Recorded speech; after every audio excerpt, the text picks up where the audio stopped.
रमल शास्त्र बहुत प्राचीन शास्त्र है और इस प्राचीन शास्त्र में हम एक तरह से कह सकते हैं प्रश्न शास्त्र है। व्यक्ति अपनी उत्कंठा का कोई प्रश्न हो जो जिससे वो जूझ रहा है उसका सटीक उत्तर देता है। तो प्राचीन शास्त्र में आपने पूछा कि क्या है, तो हम इसको भगवान शिव से जोड़ते हैं। एक रमल रहस्य ग्रंथ है, बहुत प्राचीन संस्कृत का ग्रंथ है। उसके पहले अध्याय में 2 कहानियाँ शिव की आती हैं, बहुत छोटी सी हैं, फटाफट आपको बताता हूँ। एक बार माँ भगवती पार्वती और भगवान शिव खेल खेल में, मतलब उसको हम बोलते हैं जो रमल के पासों का आप खिलौने की तरह देखते होंगे कि हम लोग लूडो खेलते हैं तो पासों से खेलते हैं। तो ये जो पासे हैं इनको संस्कृत में बोला जाता है खिलौने को रमणक, और ये रमणक विद्या कालांतर में रमल विद्या हो गई। तो एक होता है रमण, रमण का मतलब तो मौज मस्ती। तो भगवान शिव और पार्वती मौज मस्ती कर रहे थे और उस मौज मस्ती में पार्वती जी अंतर्ध्यान हो जाती हैं, डिसअपियर हो जाती हैं, और भगवान शिव उनको बहुत मतलब व्याकुलता से उनको खोज रहे होते हैं और वो उनको कहीं नहीं दिखती। तो उनकी व्याकुलता देखकर जो उनके मानस पुत्र भैरव हैं वो उनके सामने आते हैं और कहते हैं कि पृथ्वी पे अपनी 4 उंगलियों से 4 बिंदु बनाते हैं और उसके बगल में 4 बिंदु बनाते हैं, और वो कहते हैं कि भगवती को इसमें आप उत्तर मिल जाएगा, इसमें आप खोजिए। तो उन्होंने सप्तलोक में तारा सुंदरी के रूप में भगवती को खोज लिया।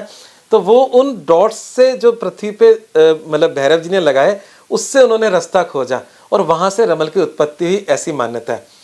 एक कहानी और आती है कि मतलब उन भगवती ने कहा कि भगवान शिव से कि कोई मृत्यु लोक मतलब पृथ्वी लोक पे लोग अपनी समस्याओं के समाधान के लिए कोई सरल विधि बताइए। तो कहते हैं भगवान शिव ने उनको जो विधि बताई वो रमल विद्या थी, उसको उन्होंने लिपिबद्ध किया। कालांतर में कोई गरीब ब्राह्मण था जो अपनी रोजी रोटी के लिए बहुत ज़्यादा संघर्ष कर रहा था, तो उन्होंने भगवान शिव की बहुत ही उपासना की। उसकी उपासना से खुश होकर पार्वती जी ने कहा क्या चाहते हो? तो उसने कहा मेरे पास कल की स्थिति नहीं है खाना खाने की, मेरे पास आर्थिक स्थिति मेरी बहुत कमज़ोर है, मेरे को कुछ अपने मतलब व्यवस्था हो जाए मेरे जीवन यापन की। तो कहते हैं माँ पार्वती जी ने वो जो हस्तलिखित ग्रंथ था उसे दे दिया और वो उसके जीवन यापन का कारण बना और पृथ्वी लोक में ये विद्या आ गई। तो रमल विद्या एक प्रश्न शास्त्र है जो पासों के द्वारा प्रश्नों के उत्तर दिए जाते हैं। और ये जो पासे हैं ये भी बड़े होली पासे हैं, इनकी सिद्धि का एक मंत्र होता है और ये पासे अष्ट धातु से बनते हैं।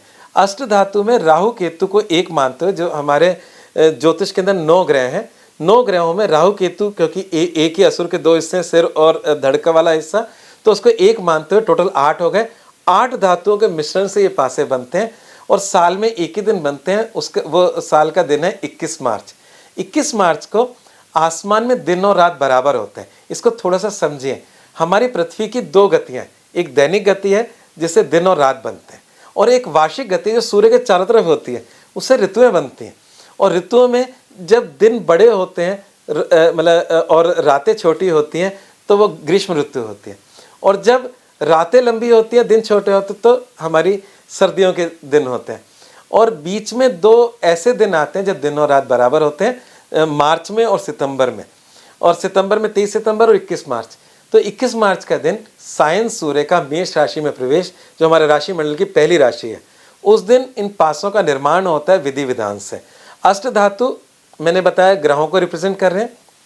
उसके बाद वो पासे नहीं होते, उन पासों को शुद्धिकरण करके एक पर्टिकुलर मंत्र है वो हम अपने मतलब शिष्यों को देते हैं। वो मंत्र भी बहुत अद्भुत है। उसमें भगवान शिव को की पूजा के बाद उस मंत्र को लिया जाता है और उस मंत्र में 2 देवियों का जिक्र है। मैं थोड़ा मंत्र का हल्का सा वर्णन कर दूं। 2 देवियों का जिक्र है, एक कात्यायनी देवी और एक उसमें मातंगनी देवी। तो मातंगनी देवी कौन है? हमारी जो तंत्र शास्त्र में जो 10 महाविद्या हैं, जिसमें काली है, जिसमें आपके बगलामुखी हैं, जिसमें छिन्नमस्तका है, कमला है, धूमावती है, ऐसी जो 10 महाविद्याएं हैं उसमें मातंगनी देवी का जिक्र है।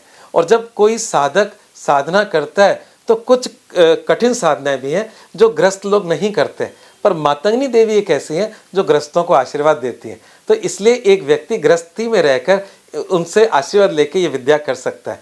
दूसरा है आपकी, मैंने कात्यायनी शब्द गलत बोल दिया था, मैं इसको सुधार कर रहा हूँ, कुष्मांडा देवी। कुष्मांडा देवी जो है वो नवरात्रों की 9 देवियों में से चौथे नंबर के दिन की देवी हैं। तो हम जो 9 दिन होते हैं वो भी सिद्धि के दिन होते हैं, तो उसमें मध्य में जो देवी पड़ती है वो कुष्मांडा पड़ती हैं। तो हमारे मंत्र में कुष्मांडा देवी जो हमें सिद्धि के लिए ताकत देती है और मातंगी देवी की सिद्धि होती है। उस मंत्र से अभिमंत्रित जो आपके पासे होते हैं उनसे हमें प्रश्नों का उत्तर प्राप्त होता है। तो ये एक बहुत ही साइंटिफिक विधि है। लोग सोचेंगे साइंटिफिक कैसे है, तो ये सचमुच साइंटिफिक विधि है।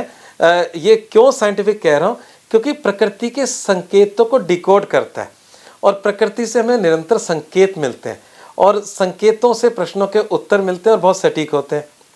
तो पासों की सिद्धि, पासों को बनाने का दिन, इसमें ये सारे विधान बहुत बहुत बहुत ज़रूरी हैं। अब मैं इसको साइंटिफिक कह रहा हूँ तो इसको थोड़ा सा मैं समझा देता हूँ।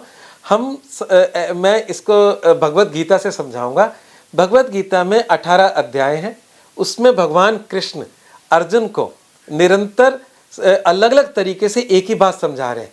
कभी त्रिगुणात्मक प्रकृति के रूप में बता रहे हैं, कभी कर्म के सिद्धांत के रूप में बता रहे हैं। तो इस प्रकार से भक्ति, कर्म, अंत में भगवान कृष्ण ने उनको अपना जो विराट रूप दिखाया। और विराट रूप दिखाने में उन्होंने क्या देखा अर्जुन ने, कि जिन लोगों के लिए वो बात कर रहा है कि ये मेरे गुरु हैं, ये मेरे पितामह हैं, वो काल के गर्त में जा रहे हैं। वो सब कुछ फिक्स है। ये सब अर्जुन के द्वारा उसको दोहराया जाएगा, क्योंकि वो सब चीज़ें संसार में फिक्स हो चुकी हैं। तो हमारे कुछ जीवन के क्षण ऑलरेडी फिक्स हैं, बस उसको जानने की एक रहस्यमय विद्या है रमन शास्त्र। रमन शास्त्र के द्वारा हम प्रकृति के गर्भ से प्रश्नों के उत्तर को लेते हैं, या सृष्टि के गर्भ से कह दें उत्तर लेते हैं। इसमें भी 5 तत्वों की बात होती है। आकाश तत्व के अंदर सब कुछ समाहित है और बाकी 4 तत्व हमारे पासों के मतलब चिन्हों में होते हैं और उसके द्वारा प्रश्नों के उत्तर दिए जाते हैं।